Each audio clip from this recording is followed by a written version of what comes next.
How to fix Westpac Bank card declined. Hey everyone, welcome back to another tutorial video. In today's video, I'll show you how you can fix your Westpac Bank card declined. So to do that, first of all, open the Westpac app and simply log into your account. Now once you've logged in, tap on the help option on the bottom right corner of your screen. After that, tap on the third option, which is card help. Now you'll be provided with all these different options such as lost stolen card, activate a card, card limit, why was my card declined. Simply tap on that option. After that, it will show you all the different list of the problems you may have faced or the reasons that your card may have been declined. So the first one is insufficient funds. Now let's say you're trying to do a transaction of, let's say, $100, but you only have like $90 on your account. Now of course the card will be declined as you do not have sufficient funds to cover the transaction. So make sure you have sufficient funds to do the transaction.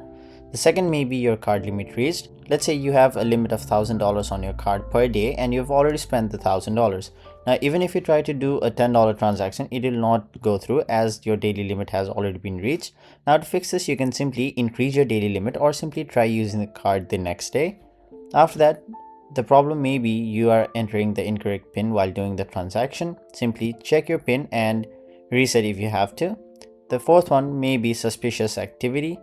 Now sometimes the bank will decline the transaction to help you keep your account secure. So to do that, you'll have to basically verify that it is actually you who is using the card. And the last option may be your card is expired or not active. Now let's say your card expires on February of 2026 and you're using the card on March. Now obviously your card will not work as it has already been expired. Now to do this, you'll have to basically apply for a new card and get the new card with the new expiry date.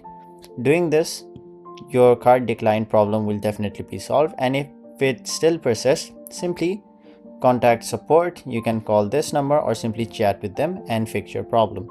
So that is basically how you fix your Westpac Bank card declined. That was it for this video. Thank you so much for watching.